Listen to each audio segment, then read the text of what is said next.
Hi hello friends, ಎಲ್ಲರೂ ಹೇಗಿದ್ದೀರಾ? ಎಲ್ಲರೂ ಚೆನ್ನಾಗಿದ್ರ ಅಂತ ಭಾವಿಸುತ್ತಾ, ನೀವೇನಾದ್ರೂ ನಮ್ಮ ವಿಡಿಯೋನ ಫಸ್ಟ್ ಟೈಮ್ ನೋಡ್ತಾ ಇದ್ರೆ ವಿಡಿಯೋಗೊಂದು ಲೈಕ್ ಮಾಡಿ, ಹಾಗೆ ನಮ್ಮ ಯೂಟ್ಯೂಬ್ ಚಾನೆಲ್ನ ಸಬ್ಸ್ಕ್ರೈಬ್ ಆಗಿ.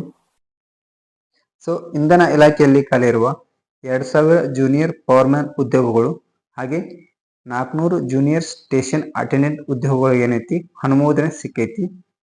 ಈ ಒಂದು ಉದ್ಯೋಗಕ್ಕೆ ಸಂಬಂಧಿಸಿದಂತೆ ವಿದ್ಯಾರ್ಥಿ ಏನೆಲ್ಲ ಇರಬೇಕು, ವಯೋಮಿತಿ ಎಷ್ಟಿರಬೇಕು, ಹಾಗೆ ಈ ಒಂದು ಉದ್ಯೋಗಕ್ಕೆ ಸಂಬಂಧಿಸಿದಂತೆ ಸಹಿಷ್ಣುತೆ ಪರೀಕ್ಷೆ ಹೇಗೆಲ್ಲ ಇರುತ್ತೆ ಅನ್ನೋದರ ಸಂಪೂರ್ಣ ಮಾಹಿತಿಯನ್ನು ಈ ಒಂದು ವಿಡಿಯೋದಲ್ಲಿ ನಾವು ನಿಮಗೆ ತಿಳಿಸ್ಕೊಡ್ತೀವಿ.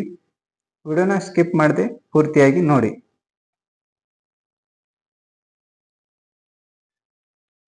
ಸೊ 200 ಕಿರಿಯ ಪವರ್ಮ್ಯಾನ್ ಉದ್ಯೋಗಗಳು ಹಾಗೆ 400 ಕಿರಿಯ ಸ್ಟೇಷನ್ ಪರಿಚಾರಕ ಉದ್ಯೋಗಗಳಿಗೆ ಏನೈತಿ ಅನುಮೋದನೆ ಏನೈತಿ ದೊರಕೈತಿ.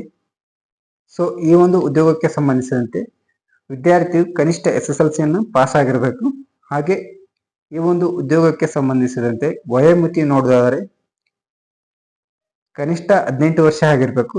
ಸಾಮಾನ್ಯ ಅಭ್ಯರ್ಥಿ 35 ವರ್ಷ ಗರಿಷ್ಠ. ಹಾಗೆ 2A 2B ಥರ್ಡ್ ಎ ಮತ್ತು ಥರ್ಡ್ ಬಿಗೆ 38 ವರ್ಷ ಗರಿಷ್ಠ. ಹಾಗೆ SC ST ಪ್ರವರ್ಗ 1 40 ವರ್ಷ ಗರಿಷ್ಠ ಆಗಿರಬೇಕು. ಹಾಗೆ ಈ ಒಂದು ಉದ್ಯೋಗಕ್ಕೆ ಸಂಬಂಧಿಸಿದಂತೆ ಸಹಿಷ್ಣುತೆ ಪರೀಕ್ಷೆ ನೋಡೋದಾದರೆ ಅಭ್ಯರ್ಥಿಯು 100 ಮೀಟರ್ ಓಟವನ್ನು ಏನೈತಿ 14 ಸೆಕೆಂಡಲ್ಲಿ ಏನೈತಿ ಪೂರ್ಣಗೊಳಿಸಬೇಕು.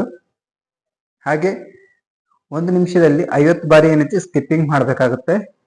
ಹಾಗೆ ಶಾರ್ಟ್ ಪುಟ್ ಏನೈತಿ 8 ಮೀಟರ್ ದೂರ ಏನೈತಿ ದಾಟಿಸ್ಬೇಕಾಗುತ್ತೆ. ಇದಕ್ಕೇನೈತಿ ಅಭ್ಯರ್ಥಿಗೆ ಏನೈತಿ ಒಂದು 3 ಅವಕಾಶ ಇರ್ತೈತಿ. ಹಾಗೆ ವಿದ್ಯುತ್ ಕಂಬ ಹತ್ತುವುದು, ಇದೇನೈತಿ 8 ಮೀಟರ್ ವಿದ್ಯುತ್ ಕಂಬನ ಹತ್ತಬೇಕಾಗತ್ತ. ಇದೇನೈತಿ ಕಡ್ಡಾಯ ಆಗಿರುತ್ತೆ. ಸೊ ಫ್ರೆಂಡ್ಸ್, ಇದಾಗಿತ್ತು ಇವತ್ತಿನ ವಿಡಿಯೋ ಇಷ್ಟ ಆದರೆ ವಿಡಿಯೋಗೊಂದು ಲೈಕ್ ಮಾಡಿ, ಹಾಗೆ ಈ ವಿಡಿಯೋನ ನಿಮ್ಮ ಫ್ರೆಂಡ್ಸ್ ಫ್ಯಾಮಿಲಿಯೊಂದಿಗೆ ಶೇರ್ ಮಾಡಿ. ಮತ್ತೆ ಒಂದು ಮುಂದಿನ ವಿಡಿಯೋದಲ್ಲಿ ಸಿಗೋಣ. ಎಲ್ಲರಿಗೂ ಥ್ಯಾಂಕ್ ಯು.